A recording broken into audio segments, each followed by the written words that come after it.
नमस्कार, स्वागत है आपका केकेडी न्यूज़ पे। आज हम आपके साथ चर्चा करने के लिए आए हैं एक बहुत ही संवेदनशील मुद्दे पर। वह इतना संवेदनशील है कि हर घर का व्यक्ति का उससे नाता है इस विषय से। और सबसे बड़ी चीज़ ये है कि एक माँ और बाप क्या चाहते हैं। वो यही चाहते हैं कि जब उनका बेटा और बेटी स्कूल जाए तो सुरक्षित रहे। घर से ज़्यादा सुरक्षित वो स्कूल को मानते हैं। और यही कारण है कि हर माँ बाप का ये सपना होता है कि उसके कलेजे का टुकड़ा अच्छी पढ़ाई करे, आगे चल करके वो देश का नाम रोशन करे, परिवार का नाम रोशन करे। यह सोच करके शायद श्रेया के भी माता पिता ने उसे हरवंशपुर आजमगढ़ में चिल्ड्रंस गर्ल्स कॉलेज में भेजा होगा। उन्हें बिल्कुल भी ये ध्यान नहीं होगा कि जिस कॉलेज में उन्हें भेज रहे हैं या जिस स्कूल में भेज रहे हैं वहाँ पर उनकी बेटी के साथ इस प्रकार के दुर्व्यवहार होंगे और इतनी बड़ी घटना होगी। हाँ, ये हम बात कर रहे हैं आजमगढ़ की, उस आजमगढ़ की जहाँ के हरवंशपुर में हमने देखा कि चिल्ड्रन गर्ल्स कॉलेज में एक बेटी है श्रेया तिवारी, जिसकी तीसरी मंजिल से गिर के हत्या होती है या कह सकते हैं मृत्यु होती है। यह मृत्यु होने के पश्चात पूरे देश भर में आग की तरह खबरें फैली और हम देख रहे हैं कि लगातार उस पर कुछ नई नई जानकारियां आती जा रही हैं। जब एक माता पिता अपने बेटे को या अपनी बेटी को किसी कॉलेज में भेजते हैं तो वो प्राइवेट इंस्टीट्यूट क्यों तय करते हैं? इसलिए तय करते हैं कि वहाँ सुरक्षा के मापदंड ज़्यादा अच्छे होंगे, वहाँ पर उसके बच्चे सुरक्षित होंगे, वहाँ पर उसके बच्चों को अच्छी तालीम दी जाएगी। लेकिन ये दुर्भाग्य है कि लगातार हम ऐसी घटनाएं देखते चले आ रहे हैं कि जो निजी कॉलेज हैं, निजी इंटर कॉलेजेस हैं या डिग्री कॉलेजेस हैं, वहाँ पर ये घटनाएं ज़्यादा हो रही हैं। अभी हरवंश आजमगढ़ की इस घटना के साथ साथ अभी बहुत दिन नहीं बीता है, कुछ ही महीने पहले की अगर हम बात करें, मई में अगर हम बात करें तो सनबीम कॉलेज अयोध्या का जो फैज़ाबाद का जो कॉलेज है, उस कॉलेज में भी ठीक इसी तरह एक बच्ची की हत्या हुई। ठीक उसके पहले भी अगर हम देखें तो 7 साल पहले गोंडा के फातिमा कॉलेज में भी इसी प्रकार की एक घटना घटी जिसमें 3 आरोपी सिद्ध हुए और उनको पुलिस ने गिरफ्तार किया। लेकिन इस पूरी घटनाक्रम में आपको ये देखना होगा कि विद्यालय प्रबंध की जिस प्रकार की दादागिरी चल रही है, जिस प्रकार वो एक माता पिता जो अपने कलेजे के टुकड़े को खो चुके हैं, जिस प्रकार उन पर आरोप लगा रहे हैं और उल्टा अभिभावक को धमकाने का काम कर रहे हैं, वह बड़ी ही अजीब स्थिति पैदा हो रही है। एक तरफ वह माता पिता अपने खून पसीने की गाढ़ी कमाई से अपने बच्चों को अच्छी तालीम देने का प्रयास करते हैं और उस अच्छी शिक्षा देने के चक्कर में उन्हें नहीं पता होता है कि जिस विद्यालय में वो भेज रहे हैं वहाँ खूंखार लोग बैठे हुए हैं, वहाँ शिक्षा माफिया ऐसे बैठे हुए हैं जो उनके बच्चों को मानसिक प्रताड़ना देते हैं और उनके बच्चों की सुरक्षा की जिम्मेदारी से बिल्कुल लापरवाह होते हैं। शायद यही कारण है कि शिक्षा व्यवस्था के अंतर्गत ये जो अभी प्रबंधकों ने एक काम किया कि श्रेया तिवारी की हत्या के बाद आजमगढ़ की घटना को लेकर के उसके प्रिंसिपल और एक शिक्षक को गिरफ्तार किया गया। पुलिस ने अपनी चार्जशीट में ये बताया कि तीसरी मंजिल से गिरने के बाद उसके हत्या का मुकदमा ना दर्ज करते हुए उस पर हत्या के लिए उस्काने का मुकदमा दर्ज किया, आत्महत्या के लिए। इस प्रकार की चर्चा हुई। अक्सर ऐसी घटनाओं में आत्महत्या बता देते हैं स्कूल प्रबंधक के लोग।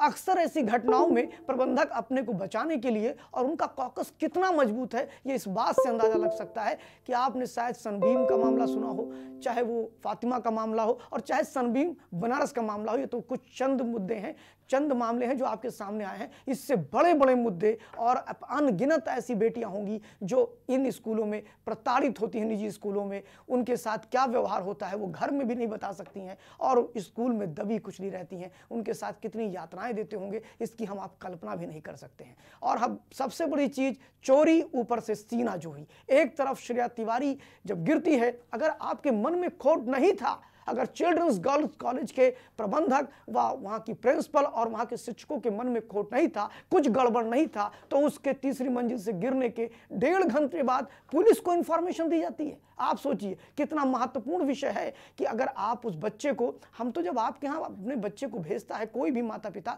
तो ये मानता है कि माता पिता से अधिक सुरक्षा आप दोगे, माता पिता से अधिक लाड प्यार आप दोगे और माता पिता की तरह अधिकार भाव से आप उसको डांट भी सकते हो। यह भी अधिकार वो माता पिता और अभिभावक देते हैं आपको। उसके बाद जब बच्ची गिरती है श्रेया तिवारी, तो आप 1.5 घंटे बाद पुलिस को इन्फॉर्म करते हैं और लगभग 4 घंटे की ऐसी नौटंकी चलती रहती है और 4 घंटे बाद आप उस श्रेया के माताजी को फोन करते हैं, बल्कि उसके पिताजी वहीं उसी शहर में रहते हैं, उनको फ़ोन ना करके माता जी को फ़ोन किया जाता है और श्रेया की माता फिर उनके पिताजी को फ़ोन करती है। जब श्रेया के पिताजी विद्यालय के अंदर प्रवेश करते हैं गर्ल्स कॉलेज में, तो वहाँ पर क्या होता है, वो एक एम्बुलेंस खड़ा था, उस एम्बुलेंस में एक लाश रखी जा रही थी लड़की की। उन्होंने पूछा है मेरी बेटी तो नहीं है श्रेया, तब भी वहाँ पर उससे झूठ बोला गया और वह जो प्यून था उसने कहा अंदर जाइए, आपसे बात करनी है। अंदर जब वो जाते हैं तब उन्हें बताया जाता है कि आपकी बेटी तीसरे मंजिल से खुद कूद करके उसका मृत्यु हो गई। आप यही स्थिति ठीक सनबीम में भी हुआ करती थी।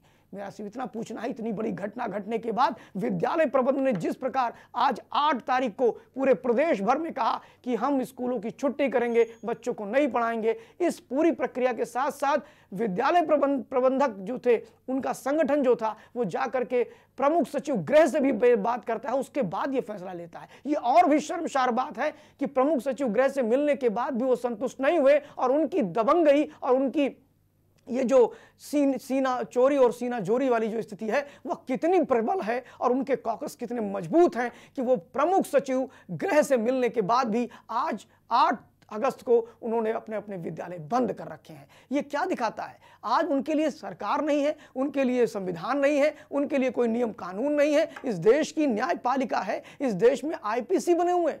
कोई भी व्यक्ति घटना करता है, अगर किसी प्रेमिसेस में कोई ऐसी घटना होती है तो उसके खिलाफ एफआईआर होती है, विवेचनाएं होती है, बाद में देखा जाएगा कि आप आरोपी हैं कि नहीं है। लेकिन अगर आपके विद्यालय में कोई घटना घटी है तो उसकी पूरी जिम्मेदारी प्रबंधक की होती है, प्रिंसिपल की होती है और वहां के शिक्षकों की होती है। और अगर उनको ले जा करके पुलिस छानबीन करती है, उनको गिरफ्तार करती है, रिमांड पे लेती है, तो आप इस देश के कानून को नहीं मानेंगे। आप इस देश के कानून से बड़े हो चुके हैं और उसके बाद में यहां इतनी ये इस स्थिति पे आप उतर आए हैं कि आपने पूरे प्रदेश में निजी स्कूलों को बैन कर दिया, बंद कर दिया आज। और ये स्थिति बहुत अच्छी नहीं है। इसके पीछे अब तो लगता है कि सरकार ने भी घुटने टेक दिए हैं इन शिक्षा माफियाओं के आगे, इन निजी स्कूल के प्रबंधकों के आगे। बड़ी बात है, छोटी बात नहीं है ये। हम अपने बच्चों को अपनी गाढ़ी मेहनत की कमाई से पढ़ने के लिए आप क्या भेजते हैं? आए दिन ये विद्यालय कोई ना कोई ऐसी डिमांड करते रहते हैं जिससे वो गरीब मध्यवर्गीय परिवार का माता पिता पूर्ति करते करते थक जाता है, परेशान हो जाता है, निराश हो जाता है। कभी आज तो इन विद्यालयों की स्थिति ये है कि ये लूटने के अड्डे हो गए हैं। ऐसा मैं नहीं कह रहा, ऐसा मैंने कई अभिभावकों से टेलीफोनिक वार्ता करी तो उन्होंने बताया कि अब तो स्कूलों की यह स्थिति हो चुकी है, निजी स्कूलों की, कि पहले स्थिति ये थी कि कहीं भी कोई भी किताबें मिल जाया करती थी। आज ये स्कूल जो है वो जब लिस्ट छापते हैं किताबों की तो एक लिमिटेड 2 या 3 ऐसे काउंटर होते हैं जहां पर मिलेगी। अब तो स्कूल वो भी छोड़ दिया स्कूलों ने, अब तो खुद ही वो कॉपी देते हैं, खुद ही किताब देते हैं। मैंने एक अपने बगल में स्टेशनरी की दुकान करते हैं, उनसे कहा कि अब आपकी दुकान इतनी नहीं चलती, तो उन्होंने मुझसे कहा कि ये स्टेशनरी की दुकान इसलिए नहीं चलती है चूंकि विद्यालय प्रबंधन LKG UKG के बच्चों को 40-40 पेंसिल एक साथ दे देता है अपने दुकान से, और इस कारण 6-6 महीने तक उन्हें रिक्वायरमेंट ही नहीं होती है। ना कटर की रिक्वायरमेंट होती है, ना पेंसिल्स की रिक्वायरमेंट होती है, ना कलर्स की रिक्वायरमेंट होती है। रोज तुम कपड़े चेंज करते हो, रोज कपड़े की डिजाइन चेंज करते हो। माता पिता कहां से लाता है इसकी आपको कल्पना नहीं है और अपने यहां से ही आप उसको बेचते हो। बहुत से स्कूल तो ऐसे हैं, कोरोना काल के बाद उन्होंने जूते चेंज करा दिए, कहा ऐसे नहीं। और अब तो कई हाउसेस बना लेते हैं, मदर टेरेसा हाउस, पता नहीं क्या क्या बनाते हैं, और उस हाउस के अलग अलग कपड़े होते हैं, अलग अलग दिन के लिए अलग अलग कपड़े पहन के जाने होंगे। लेकिन चलिए ये ठीक है, माता पिता एक अच्छी शिक्षा देना चाहते हैं, वह यह भी बर्दाश्त करते हैं, अपनी खून पसीने की मेहनत की कमाई, आपके सारे मापदंडों को मानते हैं, सारी बातें आपकी सुनते हैं विद्यालय के प्रबंधक महोदय। उसके बावजूद क्या होता है, वहां का शिक्षा स्तर क्या होता है? शिक्षा का स्तर बहुत ही निम्न होता है। वहां पर जो विद्यालय में लोग पढ़ाने वाले होते हैं वह इतने अच्छे नहीं होते जितने सरकारी विद्यालयों में होते हैं। एक बड़ी जिम्मेदारी सरकार की भी बनती है कि ये निजी विद्यालय के प्रबंधकों द्वारा जो एक दबाव बनाया जा रहा है, मुझे लगता है सरकार घुटनों के बल आ गई है। सरकार इस पर कोई कार्रवाई नहीं कर रही है। 2017 के पहले आपको ध्यान होगा 2017-18 के करीब में सरकार ने एक फरमान जारी किया था कि एक लिमिट से ऊपर आप फीस नहीं ले सकते हैं। क्या हुआ उसका आदेश का? कुछ भी नहीं हुआ। आज भी वो आदेश वहीं का वहीं रखा हुआ है। मैं पूछता हूं कि सरकार ऐसे प्रबंधन क्यों नहीं करती कि इन पे लगाम लगाया जा सके, लेकिन लगाम नहीं लग सकता है। आप सोचिए कि प्रबंधक 2 मिनट के अंदर जाते हैं विद्यालय के प्रबंधक और प्रमुख सचिव गृह से मिल लेते हैं, और प्रमुख सचिव गृह उनसे बात करने के बाद भी नहीं समझा पाते कि आप ये बाइकआउट मत करिए, आप ये स्ट्राइक मत करिए, एक तो गलती करेंगे। आप विद्यालय में, आपके विद्यालय में एक छात्रा की हत्या होती है या हत्या जैसा स्थिति होती है, उसके बावजूद आप उस पर सहयोग ना करके आप आक्रामक होते हैं और अभिभावकों को डराते हैं, धमकाते हैं कि कल से बच्चों को स्कूल मत भेजिएगा। मेरा यह मानना है कि यह पूरे प्रकरण में अगर आप जाकर के देखेंगे तो अभिभावक के सामने एक मूक दर्शक बन के वो खड़ा हुआ है, अपनी जेब भी ढीली कर रहा है, अपने बच्चों का टॉर्चर भी सह रहा है। जरा सोचिए श्रेया के माता पिता क्या सोच रहे होंगे। जरा सोचिए श्रेया के माता पिता कैसे पैसे जुटाते थे। जरा सोचिए कि कितने घृणित आरोप श्रेया की हत्या के आरोप कैसे कैसे घृणित उसी के ऊपर आरोप लगाए जा रहे हैं। जैसे विद्यालय प्रबंधन कह रहा है कि हमारे यहाँ मोबाइल बैन था, बिल्कुल बैन था। ये मामला 28 जुलाई का था और 31 जुलाई को श्रेया जो है वो जंप करती है, वो तीसरी मंजिल से कूदती है। क्या यहाँ पर विरोधाभास नहीं लगता है आपको? इसके बाद श्रेया की अगर हम बात करते हैं तो श्रेया के पिता कहते हैं कि उसकी बेटी जो दुपट्टा डालती थी वो पिन से पिन अप करके रखती थी। वह दुपट्टा पिन के बगैर नहीं था, लेकिन जब उसकी लाश के पास वो गए तो देखा कि उसका दुपट्टा हटा हुआ था। ऐसे बहुत सी चीज़ें हैं जो ये शंका पैदा करते हैं कि ये निजी विद्यालय, जिन्हें हम एक सुरक्षित विद्यालय मानते हैं और समाज का हर व्यक्ति अपने बच्चों को अच्छी शिक्षा देना चाहता है, सुरक्षा के अंतर्गत शिक्षा देना चाहता है, वह ये भूल गया है कि यहाँ पर ऐसा कुछ नहीं है। ना वो सुरक्षित शिक्षा देते हैं और ना ही कुछ भी। और सबसे बड़ी चीज़, सरकार ने अब तक इन लोगों पर लगाम क्यों नहीं लगाया? सरकार का क्या काम था? सरकार ऐसी किसी भी जो स्थिति पनपी है उसके पीछे एक कारण है। सरकार अगर अपने सरकारी संस्थानों को मजबूत कर दे तो निश्चित तौर पर इस प्रकार की घटनाओं पर रोक लगेगी और इनकी मनमानी पे भी रोक लगेगी। आज आप बताइए कि उत्तर प्रदेश के अंदर जो प्राइमरी स्कूल हैं उनकी ये स्थिति है कि एक विद्यालय के अध्यापक से मेरी बात हुई और मैंने उनसे पूछा कि ये बताइए कि आपके यहाँ विद्यालय में छात्रों की क्या स्ट्रेंथ है। उन्होंने बताया 212। मैंने कहा पढ़ाने वाले शिक्षक कितने? उन्होंने कहा 3। हमने कहा होने कितने चाहिए? उन्होंने कहा 7। अगर यही चीज़ वहाँ 7 अध्यापक होते, कोई भी व्यक्ति अगर अपने बच्चे का एडमिशन कराने जाएगा तो वो सरकारी संस्थान में क्यों जाएगा जहाँ पर 3 शिक्षक मिलकर के 212 बच्चों को पढ़ाने का काम करते हैं। और जो 212 वो चाहते हैं कि मेरे बच्चे को अच्छी अटेंशन मिले, 30 या 40 की एक क्लास हो, 50 की एक क्लास हो, लेकिन 212 में तो नहीं भेजना चाहेंगे। और शायद यही कारण है कि वो इन प्राइवेट प्रबंधकों के निजी स्कूलों के चंगुल में फंसते हैं, उसकी चकाचौंध में फंसते हैं। बल्कि उसकी प्रोडक्टिविटी की बात की जाए, गुणवत्ता की बात की जाए